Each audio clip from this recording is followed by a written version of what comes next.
Hello and what is up YouTube? My name is G3Iron, and in today's episode of our featured build discussion for the week, we are taking a look at ShakCentral's Vortex for Dummies. You can play this either as a witch and go occultist, or play as a shadow and go with the Trickster. There's lots of different options. Before we get too detailed into the discussion today, I of course want to let you know this is one of the best written guides I have ever seen in Path of Exile, so big shout out to ShakCentral. If you are new to the game and you're looking for a guide that will walk you through pretty much every single possible iteration of the build, as well as in-depth explanation for each and every choice that's available to you, then there is not going to be a better guide out there. This guide was inspired by Enki's Archwitch.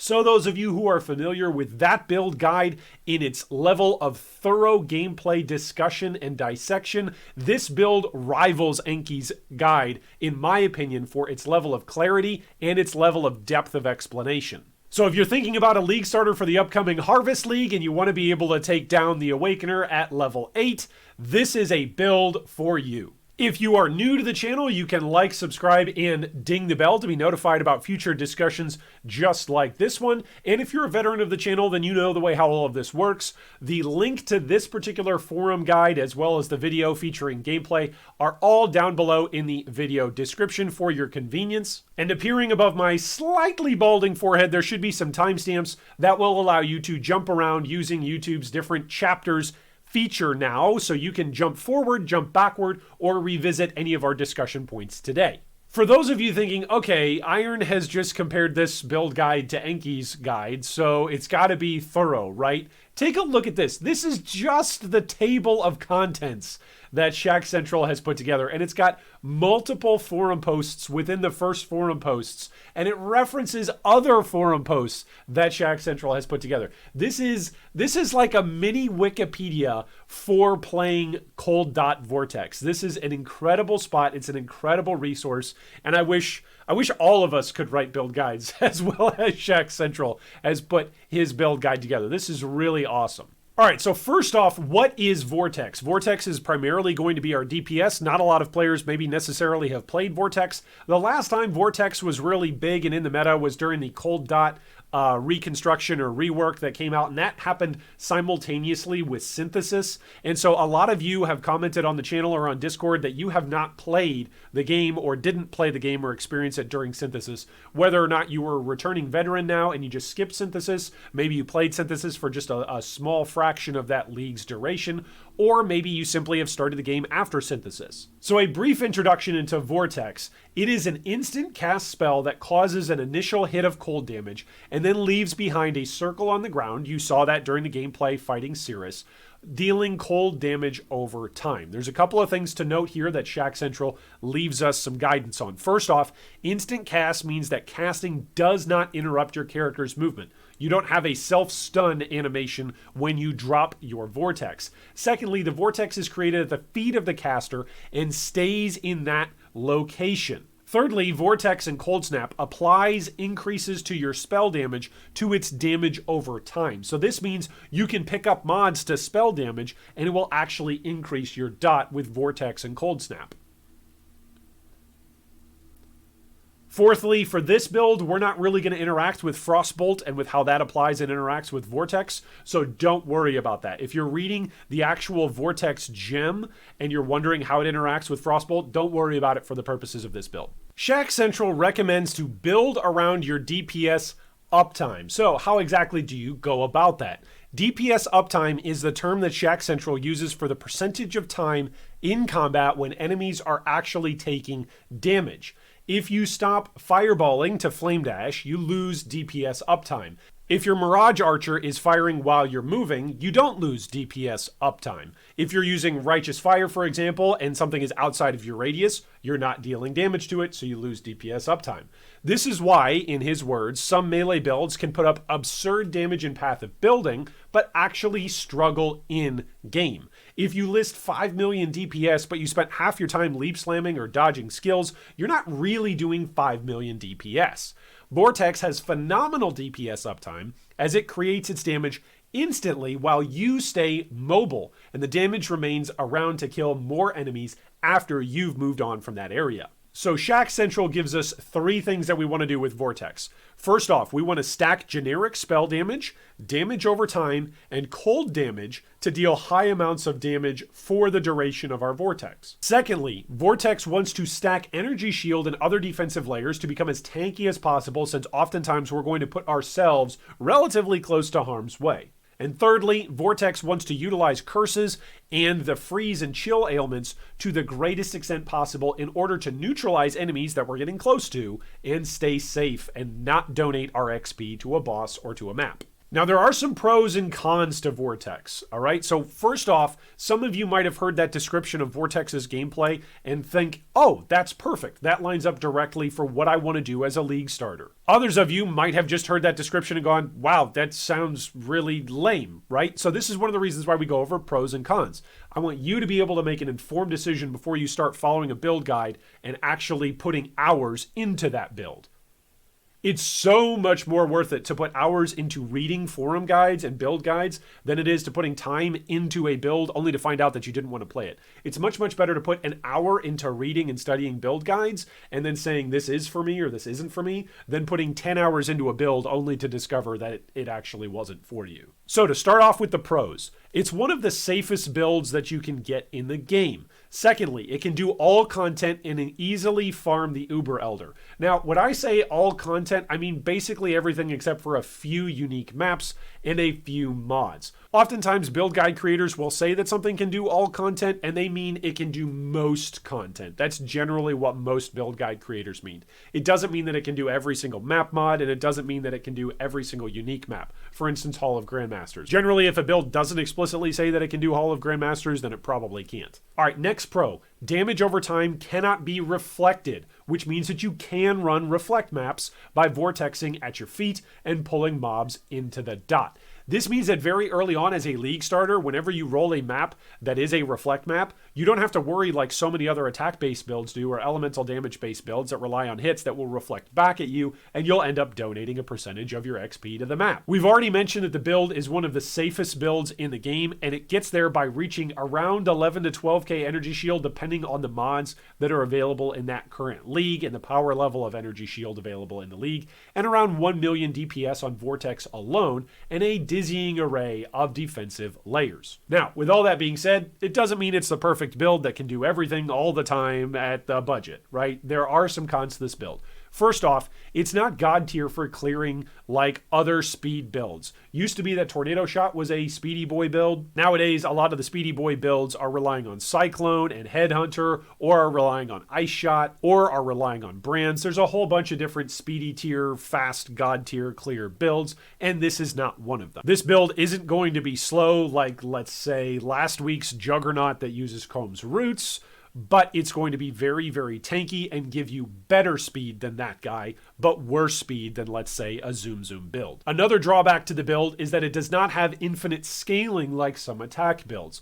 Oftentimes you'll hear me talk about how I will personally choose to use a spell-based league starter because it scales with experience on the gem, and that's a lot easier to get oftentimes as a league starter than getting high-grade weapons to carry you through the game, where attack-based builds are more reliant on those weapons. Well, because attack-based builds are more reliant on their weapons, you can scale those builds up a lot harder as you acquire more currency and as you're able to craft. And particularly in Harvest, a lot of players are going to be trying out attack-based builds, whether that's with two-handers, with the new slam skills, just because that's what's getting reworked. But on top of that, because we're getting new crafting options, and so that's certainly going to be a very, very powerful end game approach to be able to sink currency into. This build does not have that kind of infinite scaling. There is going to be a point at which you have reached relatively close to the min-max status of the build. Last con that ShakCentral gives us is that it can't effectively clear the Hall of Grandmasters, and I don't know, there's very few cons to this build. Early on, ShakCentral has got an explicit guide for you about what uniques to be looking for and live searches to keep up and running, so that way you can make sure that you are, if you're in Trade League, purchasing the uniques that you need relatively early on at a relatively bargain price. So I would say one of the cons to the build is that there are some uniques that are suggested, but you can play it without those uniques as a league starter And then ShakCentral is kind enough to give us and teach us the ways in which we can acquire those various uniques. ShakCentral gives us some wisdom as to how it is that we're going to progress and shape this particular build, because Vortex builds typically look a bit different depending on their progression level. So he says a full Vortex build goes through 3 and sometimes 4 stages, each utilizing a very different looking skill tree. So stage 1, for instance, is early endgame. It's a life-based build, still using an Orb of Storms leveling setup. Then stage 1B is some players prefer to use their main skill while leveling, like Vortex, even if it will slow them down. Stage 1B is the same as 1, it's just slower and using Vortex the entire leveling process. If you don't want to level using Vortex and you prefer to go Speedy Boy setup in order to get this towards your endgame setup faster, don't worry, ShakCentral's got a section for that. Stage 2 is when you transition from a life-based build to an energy shield build with chaos inoculation. After you accumulate enough gear, the build will then shift to CI and you'll go full-time Vortex if you haven't already, but that is a very, very specific setup. And again, if you're new to the game, you're going to want to read ShakCentral's very detailed breakdown of when to make that transition. If you make that transition a bit too early, then you're going to leave yourself with too small of a health pool and you'll end up donating too much of your XP to the RNG gods of each map. Stage 3 is that the build abandons CI in favor of a low-life version of the build using Chevron's wrappings. This build has both the highest possible defenses and damage because of the way how damage scaling with low life works. Pain attunement is an amazing node and hopefully it doesn't get nerfed in the patch notes. I mentioned it a moment ago that ShakCentral has got a number of different guides for how to level this particular build. If you want to level it with a fresh league, for instance the upcoming 3.11, you'll go here and you'll take a look at 2.1. If you're leveling this and you've gotten lucky and you've got some twink gear, that's great. You can look at 2.2. If you want the full leveling guide, then he's got an entire other page that you can go and look at. And if you just want the too long didn't read, there's an option for that. When you want to swap from using Orb of Storms in your leveling process and go full Vortex, there's a section on that. There is a great debate over which you should choose for your ascendancies, whether or not you should start as a Witch and go Occultist, or whether you should start Shadow and go Trickster. ShakCentral has played both, and he gives us some perspective on each of those two options. The question that ShakCentral asks himself are this. First off, do you want very good defenses with very good quality of life, or do you want god tier defenses with merely good quality of life? Second question, do you want to abuse Coward's Legacy Belt and its Ziri's Reflection Shield, or do I want more damage and defenses from those slots? If you're choosing this as a league starter, don't even worry about the second question because you don't have access to those high grade uniques at that point. To sum up, between these two ascendancies, Trickster has more quality of life options. It's got constant bits of ES and life recovery, which means when you get hit, you'll be able to recover those big slams and big damage boosts. Trickster has more quality of life options, and when you get hit, you're going to have a better time recovering, whereas when you use the Occultist, it's got more layers of defenses, and therefore it feels more smooth about the damage that you take, but you won't recover that damage quite as quickly as you would if you were a Trickster. His end recommendation is, if I was purely racing in a softcore setting and I had to use Vortex for some reason, I would take Trickster. Personally, that's what I would do. I would use Occultist for everything else though. So, are you going to be trying to push yourself very, very fast in the upcoming 3.11 Harvest League launch, or are you going to take it a bit slower, not trying to maybe push yourself to maps within day one or not? If you've been practicing and you've got a racing strategy down, I would recommend going Trickster. If you haven't been practicing and you're looking at just getting into the game and enjoying what this build has to offer, I would recommend going Occultist. One of the best features of well-written build guides is that they've got multiple different trees, and ShakCentral presents us with exactly that, multiple different trees. You can take a look at this particular path of building, which is again linked down below in the video description, and it's included in the forum build guide. You can first look at the pre-Vortex leveling, what nodes you should prioritize if you're starting out as a Witch. You can go and take a look at, as a Witch, what you're going to prioritize as you are leveling with Vortex. Then once you get to level 80-ish or so, and you've got your gear set up and you're ready to transition to Chaos Inoculation, your tree will change, and your priorities and your key nodes will also change with it. Then you can go to a final with no cluster jewels. This is the final version of the tree, level 100 with 100 skill points that have been used, or equivalent level 100 skill points being used with no cluster jewels. So if you're not lucky and you haven't found any cluster jewels, or you haven't purchased any cluster jewels, and you're playing SSF and maybe you haven't gotten a Delirium cluster jewel yet, this is what your tree could look like. Conversely, if you want to look at what a setup looks like, if you don't want to spend all of your passive points on the basic tree and you want to reserve some for cluster jewels, then he's also got a setup for you that's available for just that. A couple of nodes that are consistent across the board, regardless of which approach you take, are going to be, first off, Breath of Rime. This is very important because this gives you a ton of your cold damage overtime multiplier and a ton of your effective chill and freeze. This is a big portion of the build's damage when you are using Vortex, and so you're going to want to grab it regardless of when it is that you start using Vortex. When you start using Vortex, you want to make sure that you've got Breath of Rime set up for you.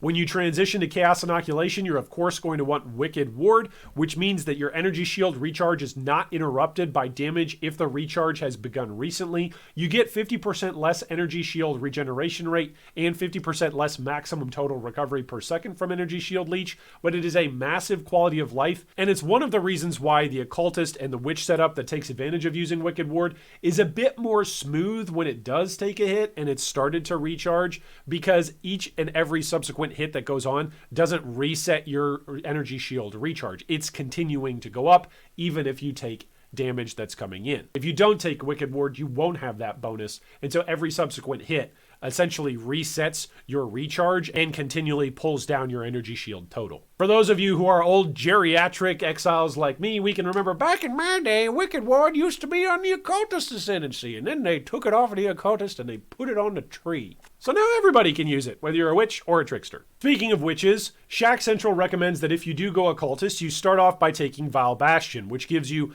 regenerate 40 energy shield per second, regenerate 1% of energy shield per second for each enemy you or your minions have killed recently, up to 10% per second. And then lastly, you cannot be stunned while you have energy shield. If you are CI, this means if you're not dead, then you can't be stunned. In your second lab as an Occultist, ShakCentral recommends that you take Void Beacon, which gives you nearby enemies have minus 20 to cold resistance, and nearby enemies have minus 20 to chaos resistance, with nearby enemies have 100% reduced life regeneration rate. For your third Labyrinth Ascendancy, Frigid Wake is the way to go. It gives you 20 to cold dot overtime multiplier. Then it gives you the very important immunity to chill and immunity to freeze. And then every 4 seconds, you have 33% chance to freeze nearby chilled unique enemies for 0.6 seconds. And every 4 seconds, you freeze nearby chilled non-unique enemies for 0.6 seconds, with nearby chilled enemies dealing 10% reduced damage with hits. Since we get so close to enemies by using Vortex, by essentially walking into packs and dropping it, or walking close to a boss and dropping Vortex, it's very important that as much as we can that we reduce the incoming damage that we may receive as we are putting ourselves in harm's way. For your Uber Lab Ascendancy, ShakCentral recommends that you use Profane Bloom, which gives you your curses can apply to hexproof enemies. That's quite nice. And then cursed enemies you or your minions kill have a 25% chance to explode, dealing a quarter of their maximum life as chaos damage. This is very helpful as it helps clear packs and prevents you from leaving behind any stragglers as you are walking and dropping your Vortex. If you choose to go Trickster, then my recommendation would be for you to grab Ghost Dance first off. It gives you an increased chance to evade while you have energy shield, and then 2% reduced damage taken per Ghost Shroud that you have. Every 2 seconds, you will gain a Ghost Shroud up to a maximum of 3, which means you've got a grand total of a possible 6% reduced damage taken if you're at your maximum Ghost Shrouds. And then when you're hit, you lose a Ghost Shroud and recover energy shield equal to 4% of your evasion rating. You also get 10% increased movement speed while you have energy shield. That's very helpful if you've got energy shield and you're going through the 10-act story campaign. Escape Artist is what you could take next. This gives you +5 evasion rating per 1 maximum energy shield on your helmet, and +1 to maximum energy shield per 6 evasion rating on your body armor.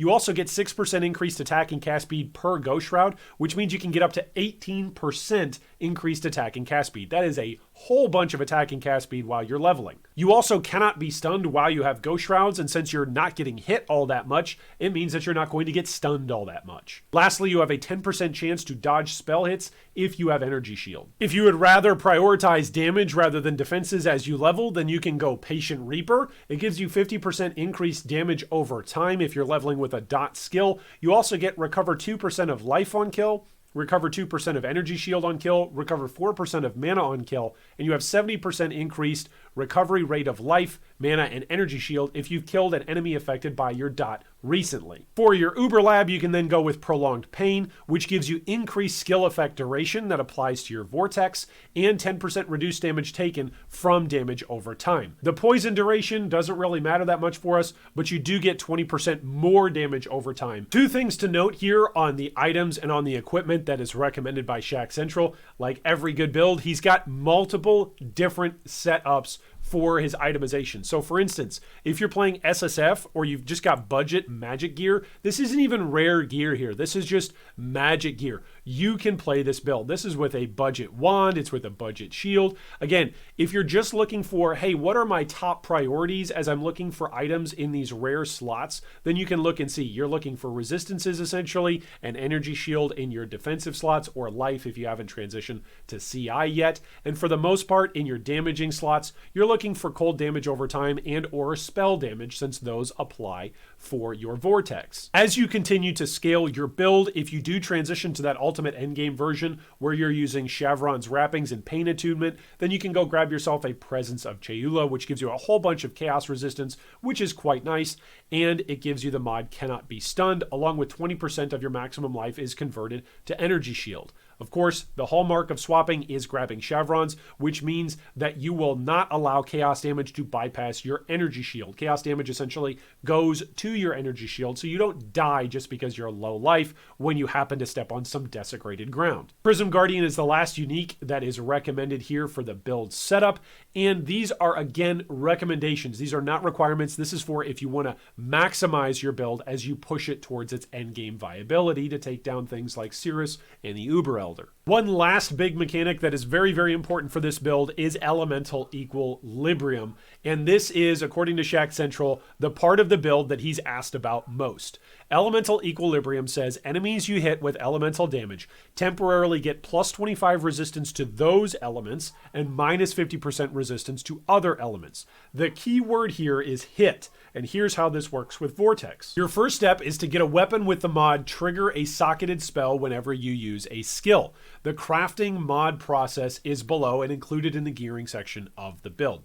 Once you have this mod on your weapon, then you can take Elemental Equilibrium on the tree. The next step is to roll 3 blue sockets on your weapon. They don't have to be linked, and inside you place Stormbrand, Orb of Storms, and Frostbomb into those sockets. Step 3 is, of course, then kill everything using what you've just done. The way how this works is that once you have EE and this mod, Trigger a Socketed Spell, every time you do anything, either Stormbrand, Orb of Storms, or Frostbomb will be cast automatically. If Stormbrand or Orb of Storms is cast, they will hit enemies repeatedly with lightning damage, constantly ensuring that enemies have minus 50 to their cold resistances. Now realize, if you play as an Occultist, that's in addition to the minus 20% that you've already got going for you from your Occultist Ascendancy, and if you're using any curses like Elemental Weakness or Frostbite, that's an additional lowering of enemy resistances. Remember that once you push enemy elemental resistances below 0, it actually acts as a more multiplier. If Frostbomb gets cast, there is a long delay before it detonates. During this time, Frostbomb reduces enemy cold resistances even further. Once Frostbomb hits, Stormbrand or Orb of Storms will still be going off, meaning that the cold hit of Frostbomb is almost immediately overwritten with a fresh minus 50% cold resistance. Well, thanks so much to ShakCentral for allowing us to feature this build as we get ready for the 3.11 Harvest League. We don't have patch notes yet, so who knows what is going to happen. ShakCentral is going to be paying attention to this build guide for the upcoming 3.11 patch cycle, and so if you've got questions, I would encourage you to drop them down below in the comments or to drop them on ShakCentral's page. Go ahead and bookmark it, because this is going to be a build to take a look at for many players who are are looking to start off strong in the upcoming 3.11 Harvest League. If you've got maybe some questions about what TV shows that ShakCentral watched while he farmed bosses on this build, or maybe if you're interested in uniques that you could use instead of expensive rare gear, then he's got FAQs for you. They're included in the forum guide. Thanks once again to ShakCentral for letting us feature this Vortex for Dummies guide. It is so beautifully well written. If nothing else, just go and take a look at it because it's gorgeous. Like this ought to be right up there, right alongside Enki's Arc Witch, just as a standard for how information ought to be presented and given for new players and veteran players alike. Thanks so much for watching. I look forward to interacting with your comments down below, and I hope that the upcoming 3.11 Harvest League is the league a Mirror of Galandra drops for you. Thanks for watching that video. If you'd like more information on any of our discussion points today, you can see them down below in the video description. If you'd also like to join our Discord or support our Patreon, you can do so with the links down below. Thanks again, and big shout out to all of our Patreon supporters.